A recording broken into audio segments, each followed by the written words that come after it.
What's up guys? What's going on family? Hope everyone's having a great one. I decided I'll do a little video on the whole Impala situation. I'm about to button everything back up. I really thank you guys for supporting the channel and everything.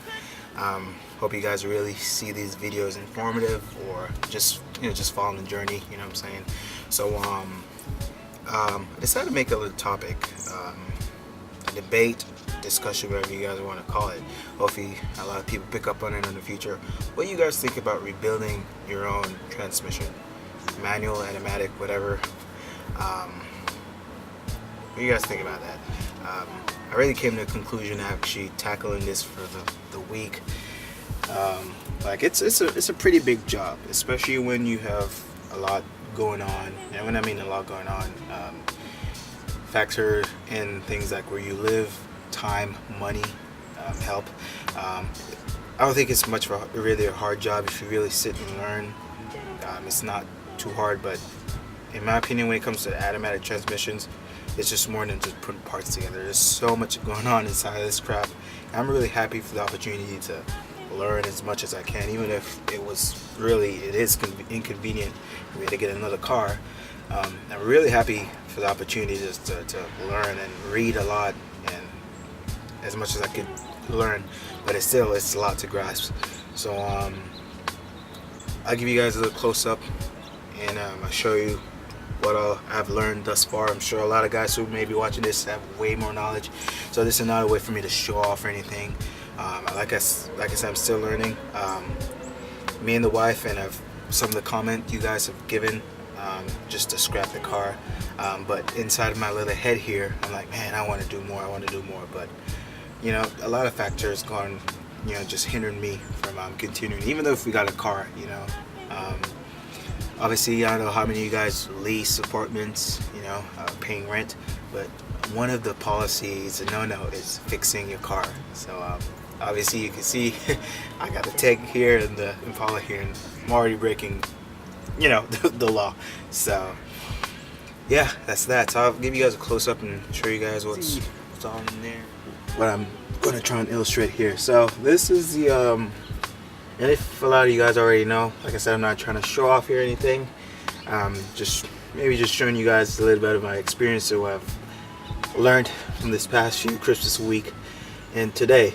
So obviously what I'm showing here, this is a channel plate on the 4T65E transmission. There's a lot going on here, guys. As obviously you can see the oil circuits, I call it circuit or galley or passageway. There's a lot of bolts that needs to be memorized, guys. There's a 8, 10, and a 13, and a lot of them are very important. They're not even the same length, so there's so much, like I had to write down and script every single thing, and there's not even a repair manual in the Chilton's manual. Yeah, I guess there's a smart reason why Chevy, or I'm sure a lot of companies, don't put those things in their service manual. Like they want you to take it to a professional transmission repair guy, you know what I'm saying? So lucky thing I didn't bought the book, because I wanted to buy the Chilton book. It was in the AutoZone for like 30 bucks. I was like, man, I should buy it, and lucky thing I didn't bought it. So yeah, so if I take this case off, everything's back here for what I need to change. There's a forward clutch hub, there's a second drum, there's a what do you call it, the reverse shield, there's a reverse band, there's a forward band, there's a sprags, there's the what else, there's a planet gears and all that, and the diff. What I think the problem is, and this is just a whole theory, what I think, well, hypothesis, what I think the whole problem is here, the second clutch, the frictions are worn out. So there's like the metal gears, and there's like some friction plates that you interchange. So metal, friction, metal, whatever. So I think those are worn out.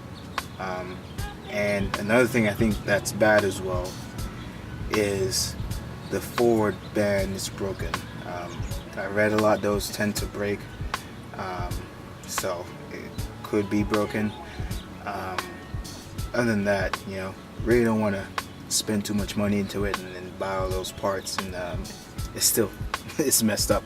It could be the torque converter as well, and that's going to be hard to reach. That's actually taking the whole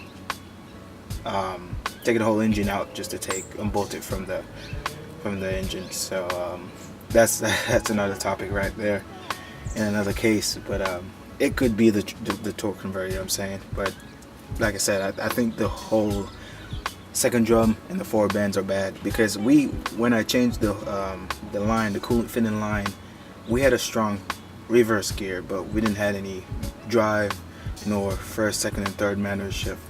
So, but the reverse gear was strong. So I just think it's some bad forward, the forward band and the clutches are just. Alright guys, so into my little box of toys now. So this is a transmission pump, and this is a shaft. This end goes to the torque converter, and this end drives the pump. It's like that, yada yada yada. So this, how to put it, I'm lost for words.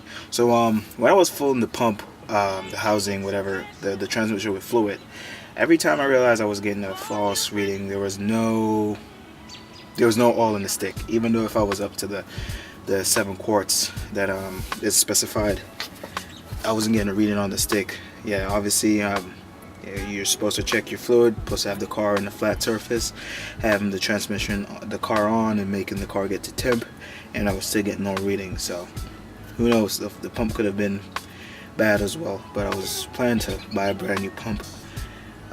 That would have been another expense.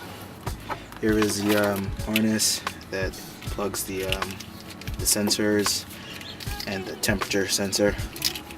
That's that. And this is the valve body that holds the sensors. You have the pressure switch assembly sensor. I may not be calling these right, but there's a EPC, a TCC, and the first 2 and 2-3 solenoids. These you can I've read a lot.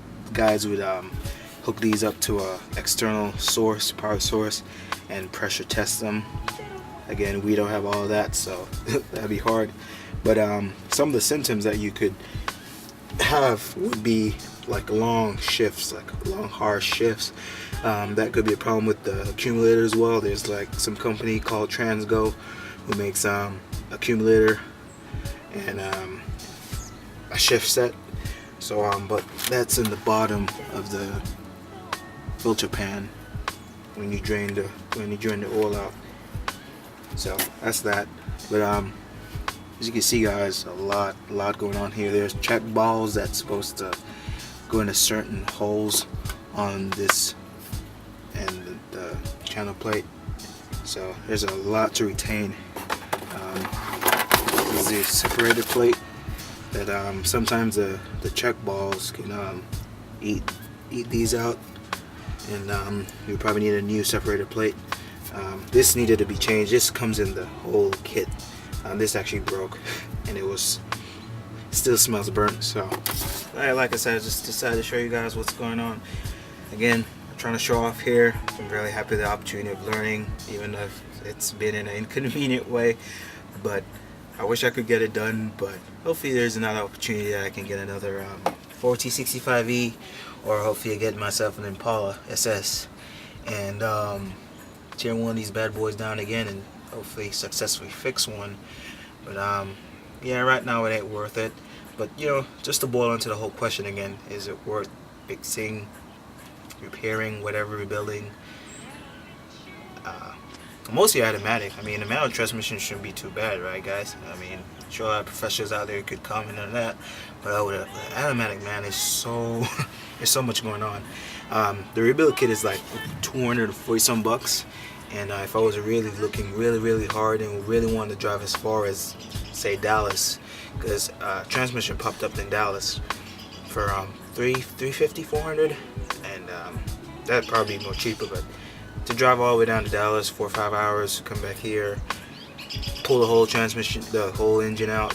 That's too much for time constraint, the location constraint. Like I said, I'm at my apartment lot and labor, you know. So I think it's kind of worth it. Like I said, it depends on the situation. But if it's a cheapy car, man, probably not. Just scrap it. But yeah, so this comes to the end of this video. Now is the time to reverse everything I've just done for this past few weeks. Like I said, the whole transmission is on a transmission jack and the whole cradle is unbolted. So I'm gonna try to button this back up tonight and deal with the suspension parts tomorrow, because I have work tonight. The vacation has already come to an end, guys. So hope you guys like the videos. Really want to get this out of the way so we can deal with the Integra.